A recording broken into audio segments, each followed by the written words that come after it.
Olá, sejam todos muito bem-vindos a esse canal. Aqui é um espaço voltado ao fortalecimento de competências de liderança.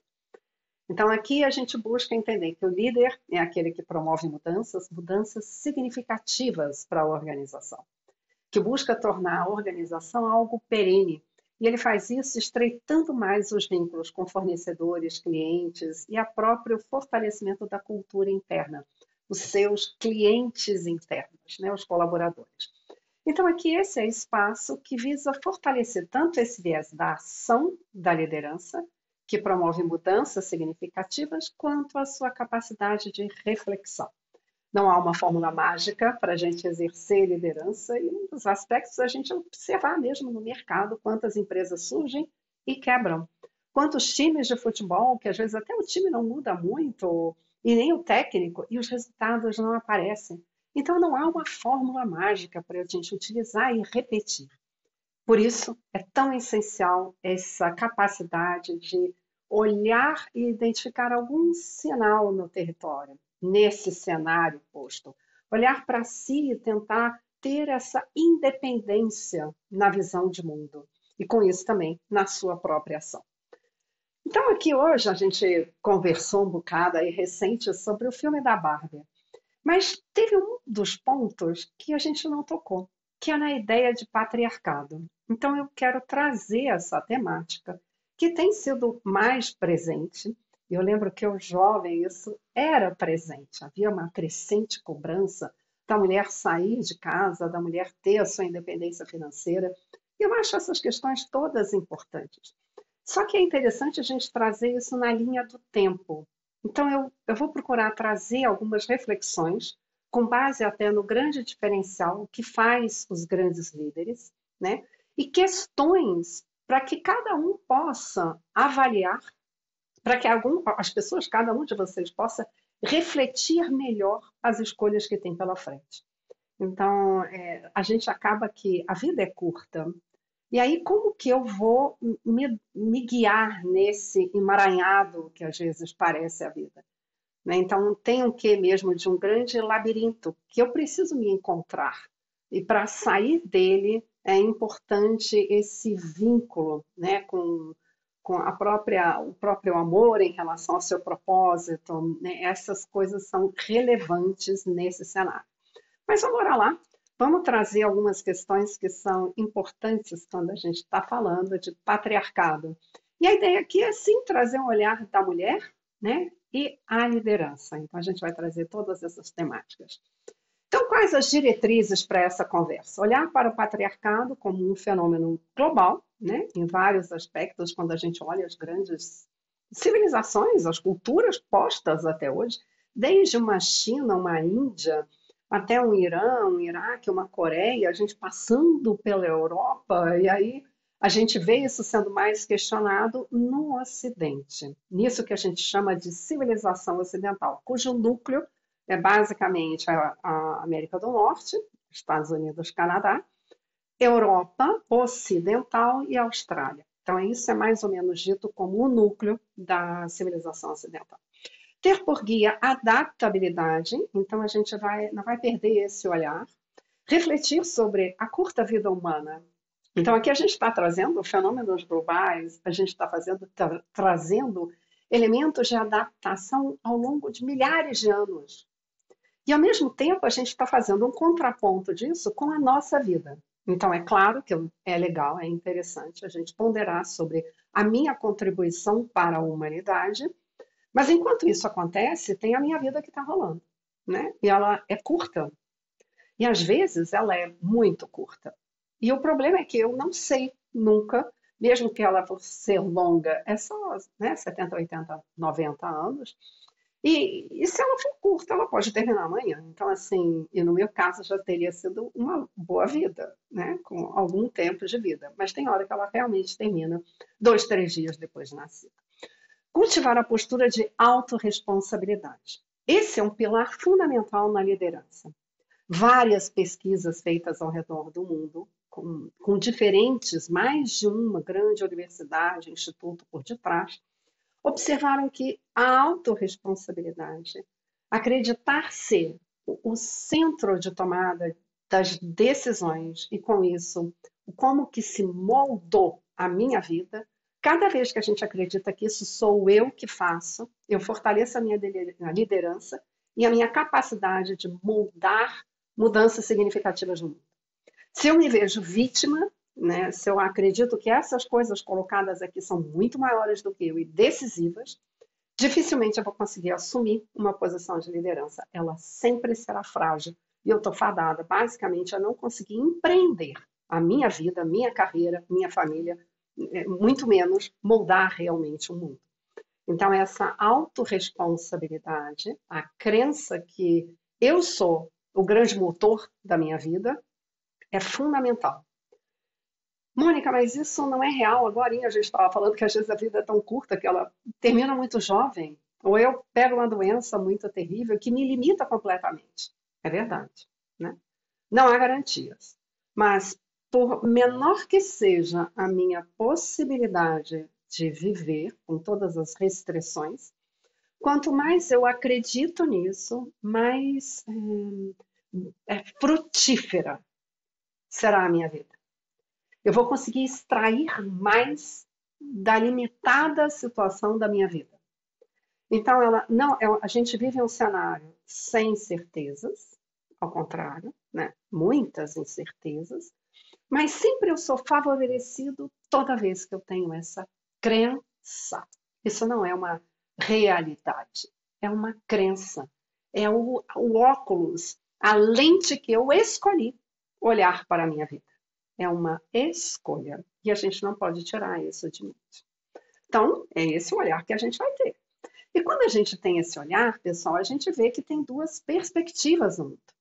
Eu posso ter essa perspectiva do coletivo, e eu estar muito envolvida nesse coletivo, no movimento coletivo, e como grupo, e assumir essa luta de grupo, e de classe, e de segmento, e de seja lá o que for. Ou eu posso ter esse olhar como indivíduo. Eu tenho que selecionar a minha vida, eu tenho que guiar a minha vida, eu preciso ser responsável por isso que mais ou menos eu controlo minhas escolhas, né? E cada vez que eu cultivo a crença que eu controlo muito, eu fortaleço esse viés individual.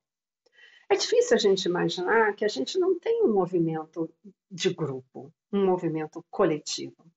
Mas toda vez que um número crescente de indivíduos abriram mão de sua individualidade e trabalharam como coletivo, como grupo, os desastres são muito intensos. Por isso que muitos dos movimentos, quase todos, autoritários, forçam, induzem o indivíduo a ter uma ação de massa. Kahneman, que é ganhador do Prêmio Nobel, e tem um livro muito interessante, Rápido e Devagar, ele traz esse risco da nossa ação toda vez que a gente está em grupo.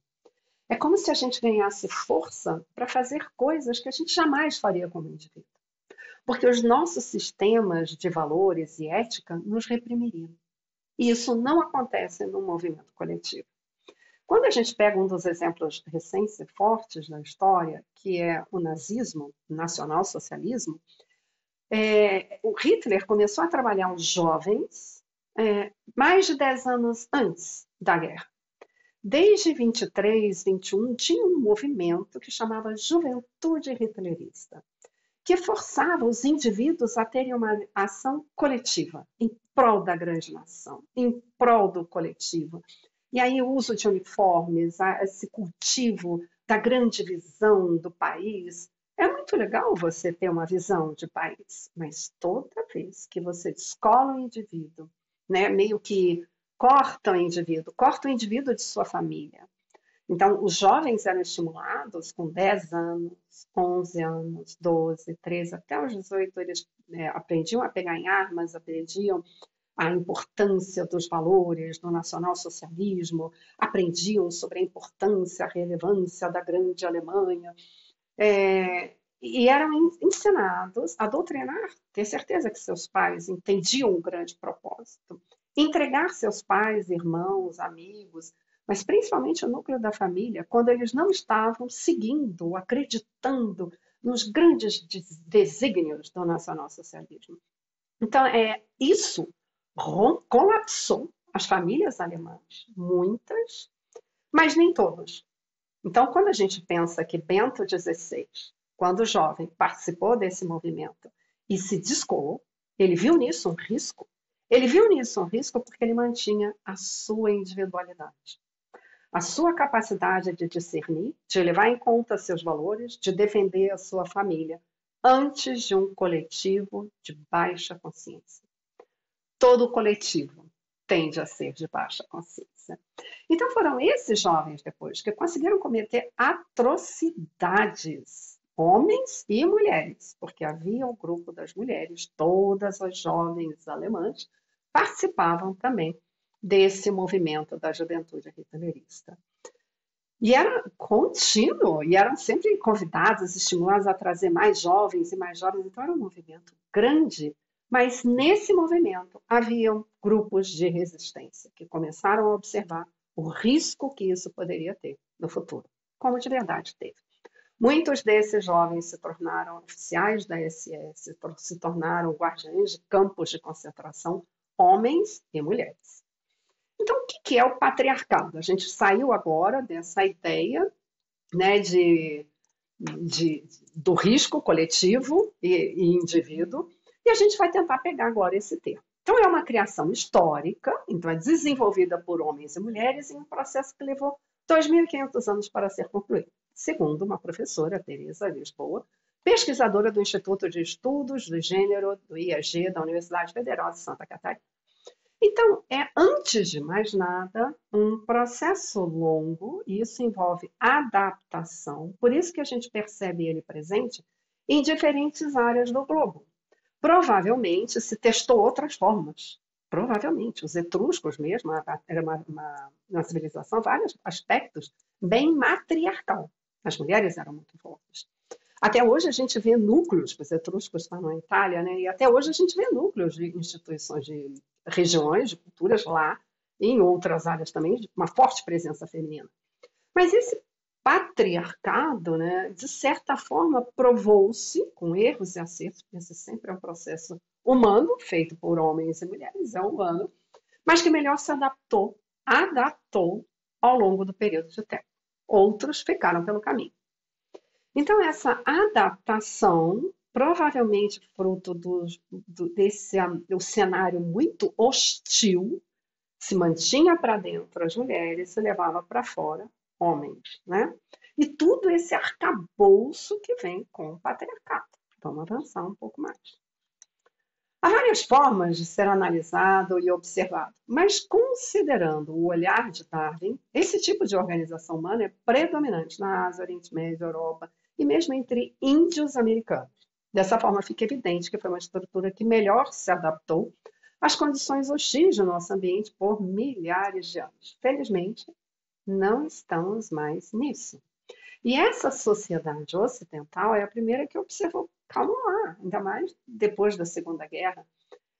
Vamos equiparar. Antigamente as coisas, todo o trabalho era tão hostil, já não é mais. A gente consegue desempenhar alguns trabalhos que antes eram restritos aos homens. Nós fizemos muito bem produção de automóveis, e tanques de guerra, e artilharia, e armas. Nós produzimos para o efetivo de guerra. Então a gente precisa rever algumas coisas. Esse termo passou a ser mais adotado, patriarcado, a partir da década de 70 pelo movimento feminista. Por que não surgiu antes? Estávamos ocupados demais em sobreviver para pensar sobre essas coisas. E sim, devemos pensar sobre isso até para não repetirmos somente padrões antigos. Então, olhar de tempos em tempos, não para só a história humana, né? Como a gente se desenvolveu. Estamos falando aqui de mais de 30 anos atrás, né? 50 anos atrás. É um longo período de tempo. De repente, a gente tem que parar e olhar. Olha, foi assim, mas a gente não está mais naquela circunstância. A gente precisa mudar algumas coisas. E essa mudança não precisa sempre, né? Não vale a pena a gente pôr fogo no passado.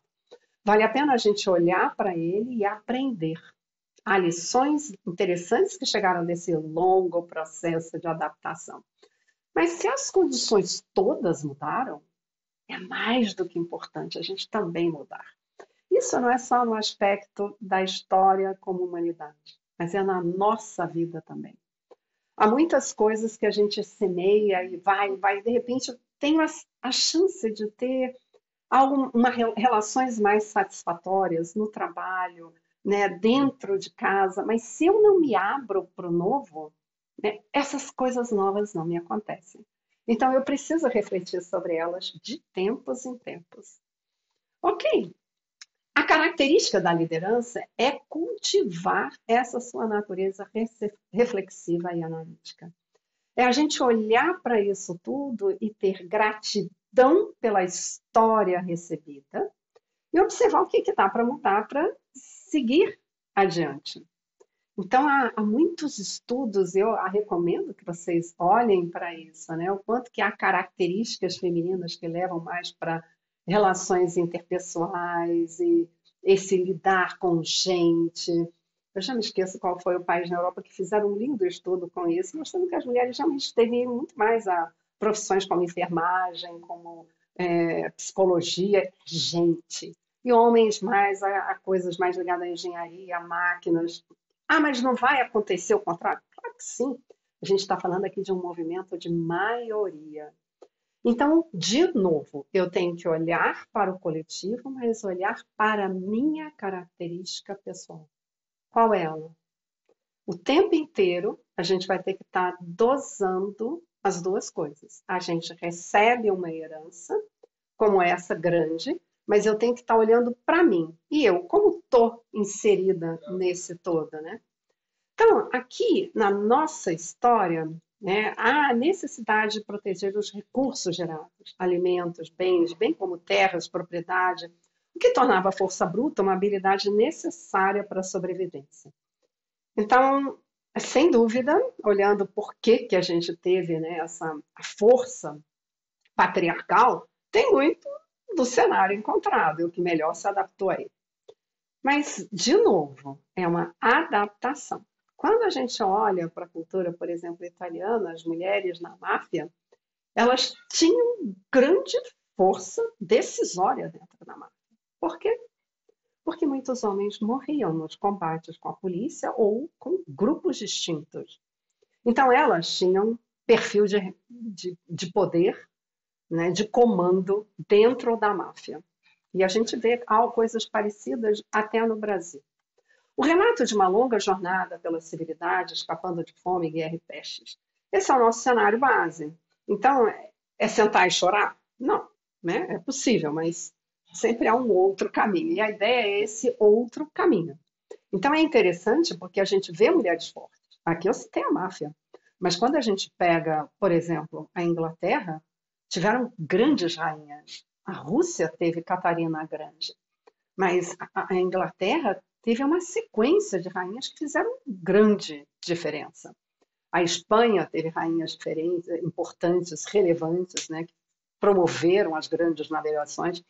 Então, quando a gente olha na história, sempre teve exemplos, como uma Cleópatra, fortíssima, que entendia seu papel e queria assumir aquela liderança. Tem um quê do querer. Há sempre muitos riscos envolvidos nesse campo de batalha do poder. Né? Sempre muitos riscos.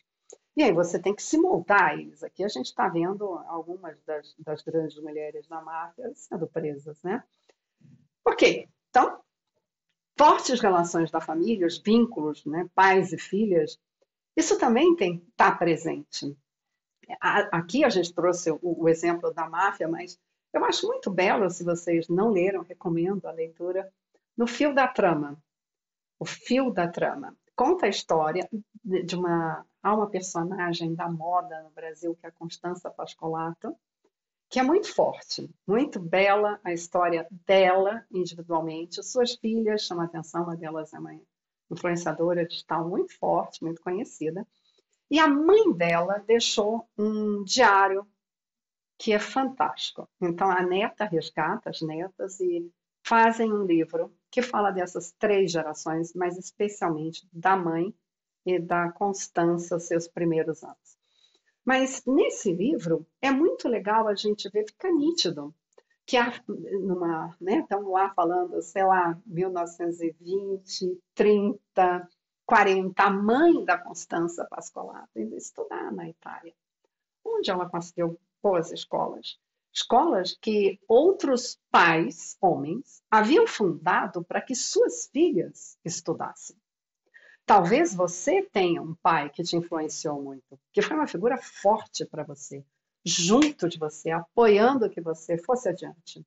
Feliz por ver seus bons resultados, não só em matérias ou áreas muito ligadas ao feminino, mas também, nossa, filha, que bacana, você tem ótimos resultados em matemática, em física, o que fosse.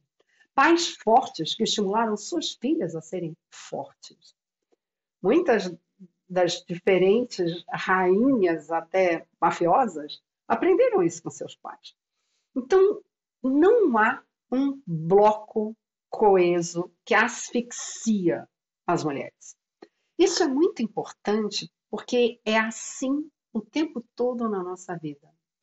A realidade não é um bloco maciço de um único olhar. A realidade é plural, sempre. A realidade é ampla o suficiente. Com isso, a gente pode até ter essa visão quântica, né? Vazia o suficiente, repleta de espaços, para que você possa dar a sua cor a essa realidade. Para isso, você tem que ousar ser o indivíduo que você sonha ser. Mas, às vezes, a maior parte das pessoas não sabe ao certo o que elas querem. Elas sabem que são oprimidas, né? Mas o que você quer? O que você gostaria? Qual é o oposto para você de ser oprimida? O que você se preparou e quer oferecer ao mundo e o mundo fecha essa porta? Essas são as perguntas que nos cabem. Isso aqui é o que a gente quer instigar como líder. A liderança nunca alguém vai falar, olha, esse aqui é o líder. Você pode ser uma gestora, uma coordenadora, uma diretora, agora líder não. A liderança é algo conquistado. Vem de uma relação de influência, de confiança que você treina junto com os demais. Então, não é algo que alguém vai te dar. Não tem como. A liderança é algo nato. Ela nasce das relações. Porque outros olham para você e reconhecem em você habilidades, competências que você treina, que você preparou ao longo de uma jornada e que vai ajudá-los, a todos, inclusive a você, a atingir objetivos que todos ali desejam, que são comuns ali. Então, isso é o que a gente tem que estar desconfiando. Opa, então isso aqui não é um bloco. Realmente, minha relação com o pai, ou às vezes eu não tive esse pai. Meu pai era uma figura muito ausente, mas eu vi amigas, eu vi primas, eu vi pessoas que tinham essa relação. Seus pais eram postos. Ou eu não tive esse pai, mas um tio para mim me indicou, apostou em mim, foi atrás, falou que eu ia conseguir, e eu fui crescendo em função dessa figura. Na minha vida, eu tive homens e mulheres, mas homens muitas vezes me abriram portas incríveis. Então, opa, não é hermético, não é fechado. Então, a vida é um fluxo. Olha lá, né? Sempre a gente vai ter que escolher para que lado eu quero olhar. Me concentro, né? E entro em ação ou sento e choro. Ninguém consegue me dar o que eu quero. Essas são reflexões, são pacificações que a gente tem que fazer. Eu olhar e falar, a vida não virá para me servir. Eu tenho que ir lá e construir o meu caminho. À medida que a gente está em ação, as coisas começam a acontecer. Mas se eu sento e choro, a tendência, inclusive, é que o local onde eu estou sentada vai ficar mais úmido, fofo, ele começa a afundar. Então, a primeira coisa é nos botar de pé. É acreditar que eu consigo caminhar nesse caminho que a vida me coloca. Há inúmeros estudos que evidenciam que a nossa postura pessoal pode mudar nossa realidade, apesar do contexto. E esse é o fator principal para definir nossa força e influenciar nosso contexto. A nossa vida, aquilo que a gente vai extrair dela, seja ela curta ou longa. Seja ela, né, um mar de rosas, um mar de tormento. Mesmo no mar de rosas, há muitas pessoas chorando e se lamentando por isso, por aquilo. E às vezes em situações que você não imagina, né? Pela dor, pelo fardo que se está, as pessoas estão felizes, extraindo o que ainda tem de bom que aquela circunstância pode lhes dar. Bem, o locus de controle interno, então, é o leme de um barco nosso, da nossa vida.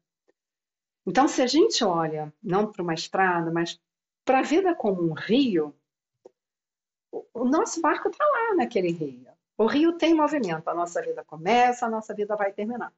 A gente não sabe, mas tem lá programado um monte de pequenas cachoeirinhas, às vezes uma cachoeirona, né, que são os obstáculos que a gente vai enfrentar. Doença, perdas, nossa, desemprego, falência, tá tudo lá, tudo ali, né? Pequenos redemoinhos ou cachoeiras no meio do nosso rio, e a gente nem sabe, mas tá lá. Eu posso olhar para ela e falar, ok, esse rio tem o seu trajeto, mas eu tenho um leme. Há uma visão que eu acho linda dentro da cabala judaica, que diz mais ou menos assim: a vida é o seguinte, você tem um hall, é como entrar no cinema, tem várias salas. Aí você entra numa sala, senta, é um filme horrível, de terror, e você fica em pânico, angustiado, pequeno, né? Tudo ali acontecendo contra você. Você não consegue mudar o filme, mas você consegue levantar daquelas cadeiras, sair daquela sala e entrar numa outra. Ali vai estar passando um outro filme. Pode ser uma aventura, e na aventura você cai aqui, sobe lá, tem o enredo tá feito. Pode ser que se anime, aquele filme tá legal, mas tem uma hora que talvez deu, né? Aí você sai e vai para outra sala.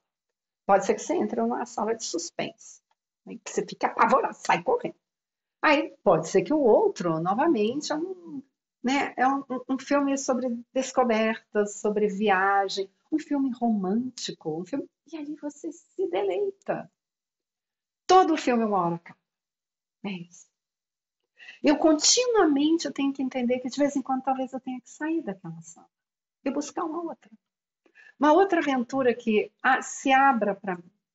E ao longo desses filmes, que talvez mais do que filmes sejam peças de teatro, onde eu entro em cena, eu também vou estar me trabalhando como pessoa. Ver como é amplo esse olhar. Mas se eu acredito que eu moldo isso, seja como ele, seja levantando e saindo dessas muitas salas de cinema, eu continuo podendo construir a minha vida. Eu não olho para ela e falo, por conta dos meus pais ou meus avós, essa é a minha circunstância. Não, essa é a minha circunstância porque eu escolhi. Se eu eu estou numa situação, eu me levei até aquela situação. Essa é horrível da gente ouvir. Mas é maravilhoso. Porque se eu cheguei até ali, eu consigo sair dali. Essa é a ideia principal. Bem, então tem lá a nossa escolha, enquanto a nossa vida é como um fósforo, né? Que acende, brilha e acaba. Então, ao longo da história, temos alguns exemplos que nos inspiram, e aqui é onde coloca a nossa escolha. Podemos escolher ser vítima e investir nosso tempo em construir uma narrativa que demonstre o quanto só nos resta lutar para que outros façam o que precisamos, cobrando, ou a gente pegar e fazendo. Ou nos concedam o que desejamos, ou simplesmente escutem nossos berros e gritos sobre nossa fúria. Então, outros é aquilo que eu não controlo. Né? Ficar gritando, ficar me debatendo. O drama é que a vida é curta. E aí eu posso chegar lá na minha velhice, de repente, não é velhice, é bem antes disso. Porque, gente, nós somos seres humanos. A gente gosta de um mínimo de afeto. E às vezes o meu afeto pode ser, eu tenho filhos. Não consegui, meu marido, uma pessoa que, né, mil e um problemas, e não me coube, não ficou, né? Eu tenho filhos, mas esses filhos também não são seus, eles vão embora. Então, eu vou conseguir ter na minha relação aquilo que eu cultivei nessa relação. E é difícil. E talvez no fim, pode ser que a gente esteja só num asilo, a gente não sabe, né? Então é delicado, mas quanto mais eu me cultivo, quanto mais Eu vejo formas em diferentes aspectos de dar de mim, de ajudar, de contribuir, de tirar esses pequenos valores ao outro, trazer benefícios para o outro. Eu continuo segurando o leme da minha vida. Eu continuo acreditando que eu não sou vítima, mas eu sou responsável pelas minhas escolhas, por aquilo que eu estou construindo e sigo ousando construir. Mas exemplos, né? Como é que eu pondero isso? Quais são seus valores? Seus vínculos com a família são fortes, não são? A busca pela verdade é algo forte para você, não é? Como você se vê no futuro? Conhece alguém com seus valores e propósitos mais velho que você? Isso são perguntas importantes. Às vezes, para você, a realização profissional é muito, muito importante, acima de tudo. Não, eu não quero esse negócio de casar, não é para mim. Conheço pessoas que ficaram na dúvida entre ter filhos, família, né? Eu quero isso ou não quero isso? Durante muito tempo, e de repente elas mudam, eu quero, né? Isso é importante, mas antes viveram todo um lado profissional, e isso foi importante, ajudou a reconstruir, a se fortalecer, a curar algumas partes relevantes. Tem pessoas que vão driblando, vão tentando equilibrar e fica mais ou menos, é verdade. Seus vínculos com a família, às vezes os vínculos são tão fortes que a pessoa nem sai daquela sua cidade local, ela precisa ficar ali, né? Às vezes a busca pela verdade, valores como ética, é tão essencial que a pessoa toma escolhas, faz decisões com base nisso. O mais interessante é você treinar isso, é como você se vê no futuro. O que você quer para você? Porque a vida não nos ajuda se a gente não sabe onde quer chegar. Qual é? Onde você se vê?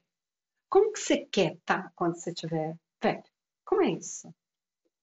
E assim, não tão velho que eu acho que a gente nem vê ali, mas com 50 anos, 40 anos, porque virão os 80, os 90. Se tudo der certo, se der errado, morremos antes. Aí, olhando para frente, quais são as pessoas que têm seus valores, mais ou menos seus propósitos, e ficaram velhos? Que escolhas eles fizeram? Olha para isso. Eu vi pessoas que batalharam muito pelo coletivo, pelo seu sonho, de ideologia, não sei o quê, e ficaram meio arrasadas, porque não trabalharam esse eu comigo. Era uma preocupação em salvar o outro, que elas meio que nem a relação com elas ficou tão resolvida. É interessante. Então, é importante a gente olhar para o futuro, não se perder. Eu acho que a gente tem uma proposta de transformar o mundo um pouco, deixar um legado. Deixar um legado é pensar no coletivo, mas não se perca de si. Eu acho que se alguma coisa me marcou, tem me marcado até aqui, é isso. Não se perca de você. Então, há coisas que a gente tem que equilibrar. Escolhi ter filhos, eu tenho que dedicar um tempo para isso. Cada escolha traz um conjunto de responsabilidade. Pelo menos por um período. Depois tudo muda. Os filhos crescem, seguem as suas vidas, as coisas vão mudando, né? Mas há fases nessas escolhas. E aí, olhando para a nossa história, é muito legal. Os exemplos podem estar ali. Essa é a Índia Paraguaçu, 1498. A Índia da tribo Tupinambá, ela era filha do cacique, né? E ela apaixonou-se pelo um português, o Diogo Álvares Correia, o Caramuru, né? Adotou um nome indígena. Ela se converteu ao catolicismo e adotou o nome de Catarina do Brasil, ou Catarina des Grandes. Casaram-se na França, tiveram 4 filhas. Essa mulher ajudou o marido na tarefa de fundar Salvador, abriu igrejas, protegeu conventos. Ela foi uma mulher muito ativa em 1498. Então, ela sabia que ela era filha do cacique e ela se comportou como uma princesa indígena, assumindo a postura, levantando a cabeça, estabelecendo, ela se converteu, então ela viu sentido, né, na Igreja Católica, dentro do cristianismo, a sua proximidade com a Virgem. Então ela fez a sua vida, ela foi construindo suas escolhas. Ela não se perdeu nesse trajeto. seguindo alguém, baixando a cabeça. Poderia ter sido cômodo. Ela não quis a comodidade. Ela estava segurando firme o leme do seu barco. Tem Maria Quitéria, né? Eu acho fantástica a história dela, 1782 a 1853. Essa mulher nasceu numa fazenda, Feira de Santana, Bahia, então duas mulheres nordestinas. Seu pai a impediu de se juntar ao regimento do príncipe regente na guerra da nossa independência. Então, óbvio, imagina o desespero do pai, minha filha, você é uma mulher, fica aqui, não pode soldado, é só homem na guerra. Ela foge de casa, corta o cabelo, se veste como homem e adota o nome de Soldado Medeiros. Ela é descoberta, expulsa, devolvem ela em casa. Então, o chefe dela vai até o pai dela, pede a autorização formal para que ela possa lutar, porque ela era o seu melhor soldado. Essa mulher, ela estimulava os outros homens, ela puxava, ela era uma líder. Então, ela chamava por coragem, ela era determinada e ela envolvia os demais. Como uma boa mulher, ela não quer ir só, ela quer ir junto com, então ela fazia isso. E os homens escutavam ela. E aquela voz se calou, né? E aí, por isso, o chefe dela foi até lá, ela foi a primeira mulher a integrar as forças regulares no Brasil. Foi condecorada por Dom Pedro I com a Ordem Imperial do Cruzeiro. Então, essa é uma mulher dentro de uma sociedade para lá de patriarcal, estamos falando aí 1822, né? Que foi quando ela deve ter lutado e tal. Jovem, né? E aí, como que eu... Veja, é possível. Quando eu trago as habilidades, a competência necessária, eu construo o meu caminho. É isso que essas mulheres mostram. Mas talvez nem todas nós queiramos lutar na guerra. Talvez a irmã dela deve ter dito, endoidou, Maria Quitéria. Que maluquice é essa? Deixa isso para homens, daqui a pouco você morre. Ela falou, tudo bem se eu morrer. Tem pessoas e pessoas. Eu não posso querer ser condecorada e não querer correr o risco de tomar um tiro ou morrer na guerra. A vida cobra um preço. Isso é importante a gente ter em mente. Anita Garibaldi. Anita é uma figuraça, né? Então, eis aqui Anita, seu marido famoso, Giuseppe Garibaldi. Essa estátua de Anita equestre está na Itália, em Roma. O nome dela, né, o título dado a ela é Heroína de Dois Mundos. Morreu jovem, né, teve alguns filhos. Então vamos um pouco à história de Anita. Separou-se do primeiro marido para se casar com Giuseppe Garibaldi. Levou consigo os filhos desse primeiro casamento.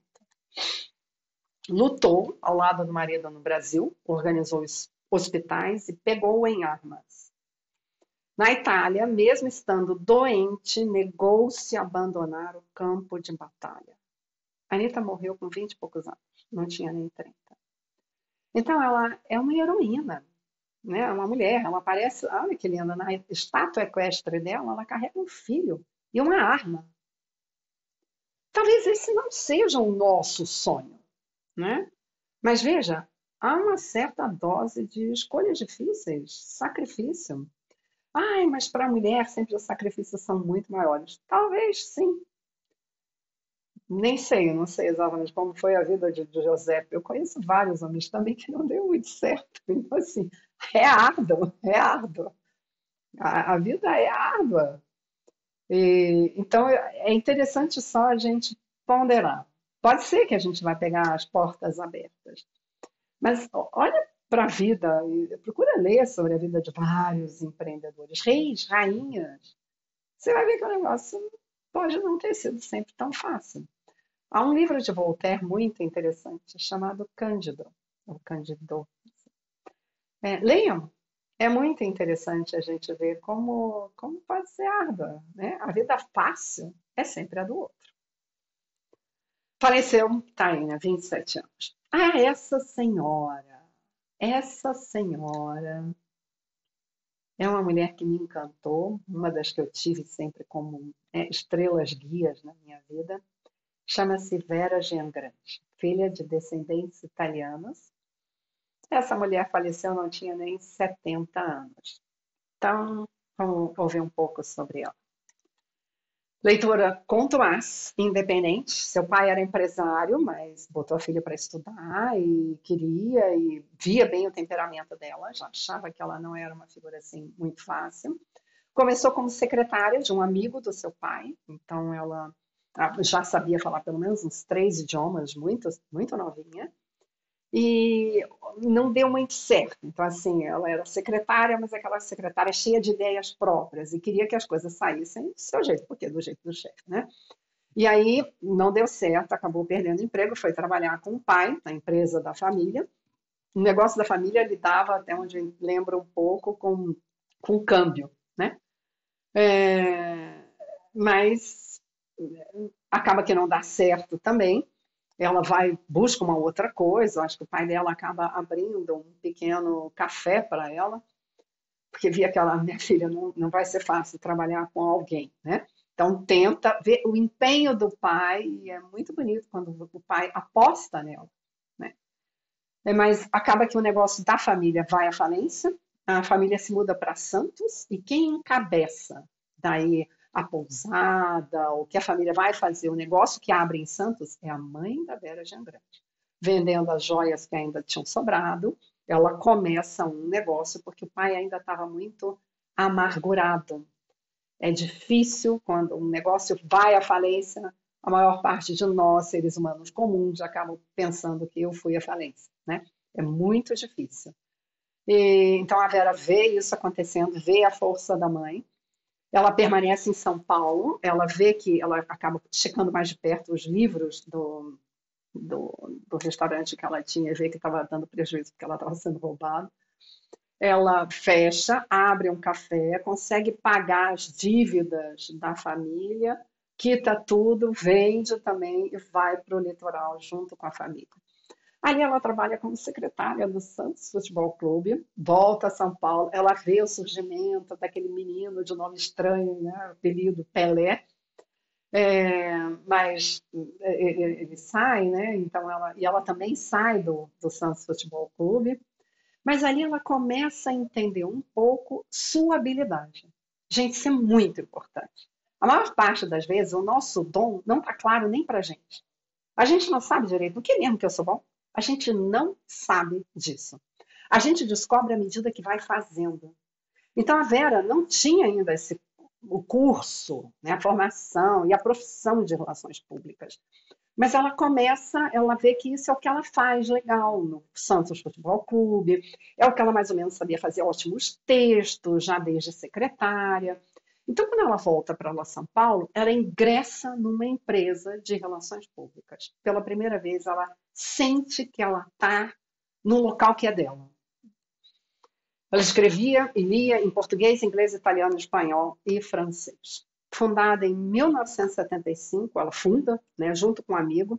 Então, ela vai para outros locais, ela fica um bocado de tempo, mas um bocado de tempo é 3 anos, 5 anos, nunca é muito tempo. Em empresas, ela não vai numa dessas empresas, antes dela fundar a dela, ela chega à gerência e ela poderia galgar o andar de cima ainda. Não dão. E um amigo revoltado disso, um outro homem, fala para ela: sabe por que você não assumiu tal cargo? Só porque você é mulher. E essa é uma empresa internacional, e em lugar do mundo nenhum tem uma mulher nessa sua posição, por isso não te der. Ele estava furioso, porque ela era a pessoa mais competente para estar ali. Veja, quando a gente tem essas qualidades, a gente começa a atrair as pessoas certas ao nosso redor. Ela olhou e falou: cara, então não é para eu estar aqui. Ela foi embora. Fez muito bem. Então também, vocês estão vendo a coragem que tem que ter? Vocês estão vendo os altos e baixos dessa mulher? Essa é uma vida comum. Esse é o que mais acontece. E muitas vezes a gente não para refletir sobre isso, ou não nos é apresentado isso na universidade, que essa é a vida comum, que isso é o que mais acontece. Alguém abre um negócio, aí vai à falência, aí vai para um outro negócio, aí vai testa um outro emprego. É assim. Quando a gente vê aquele filme sobre o McDonald's, né? Como que ele teve a ideia, os irmãos mesmo que fundaram o nome, entendiam da parte operacional, não entendiam da parte de venda. O negócio tem vários núcleos essenciais. né? Essenciais. E mesmo assim, o cara que entendia de venda, que comprou a marca e pôs para tocar, ele não entendia do que era o core do negócio dele. Ele conseguiu separar bons vendedores e sócios e tudo, mas depois ainda tinha o próximo gancho, que era ter o lote, a loja seria sempre dele, ele vendia a franquia. Então, são vários passos para um negócio. Vera estava se construindo como profissional, habilidades que nem tinha naquela época uma faculdade para fazer, para aprender relações públicas. Ela foi construindo, ela foi vendo, isso existia já em outros países alguma coisa, mas não aqui no Brasil.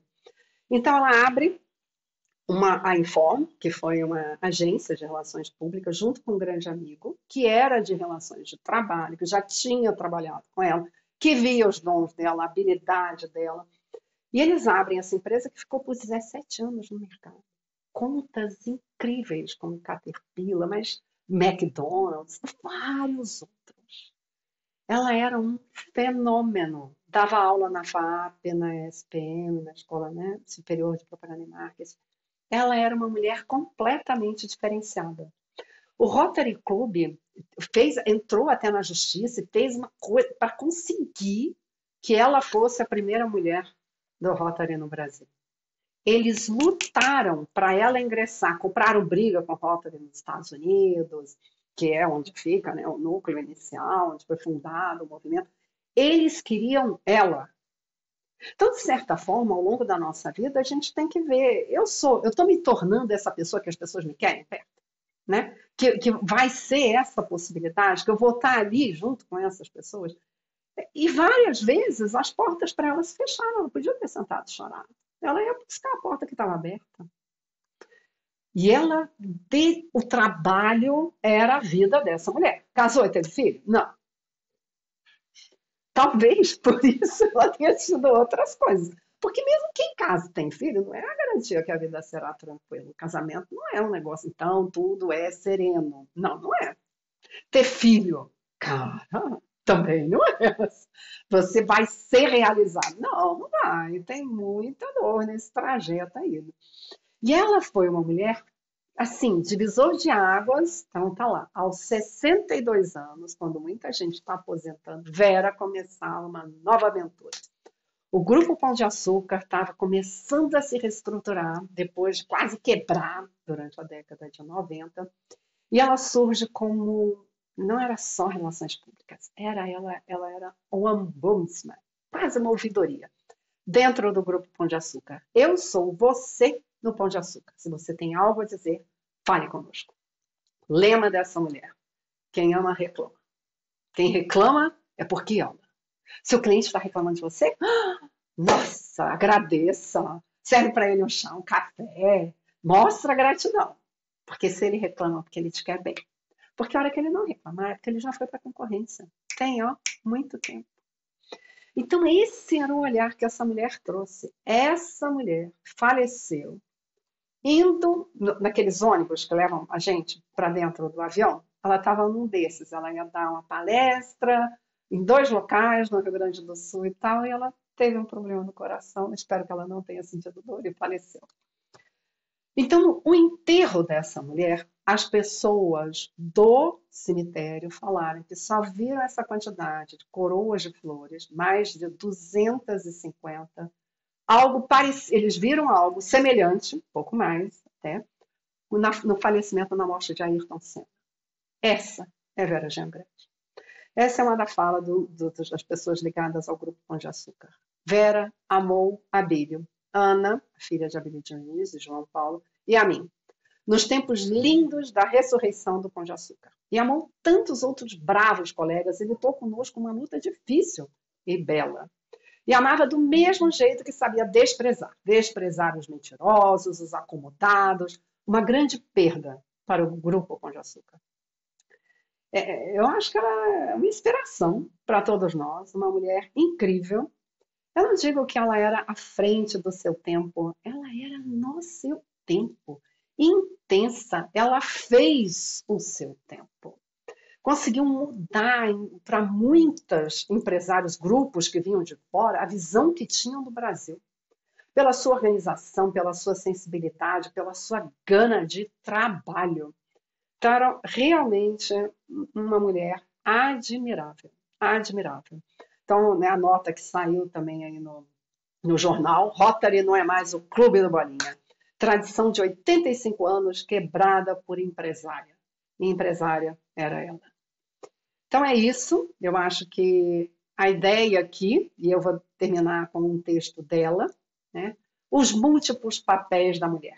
É injusto quando se cobra da mulher que ela já não seja mais apenas esposa e mãe. Como se fosse fácil ser apenas esposa e mãe. Como se pudéssemos apagar a contribuição da mulher como força propulsora dentro da família. E ela viu essa força na sua mãe. Ela viu sua mãe erguendo a família quando seu pai sucumbiu, porque é duro quebrar, né? Mesmo que seja negócio, mas a gente sempre acha que quebrou junto um pouco. E foi a mãe que ergueu. Ela tinha essa força dentro da casa dela, os dois, né? Que sejamos todas obrigadas a sermos profissionais parece-me injusto. E mais, fere nossos direitos como indivíduos. Por outro lado, ignorar-nos quando somos profissionais e invalidar nosso sucesso também é injusto. Como em tudo, portanto, o que deve prevalecer é o respeito. Respeito à multiplicidade de papéis que podemos desempenhar. Então, aqui, eu acho que essa é a fala mais relevante, que mais traz equilíbrio para a nossa vida.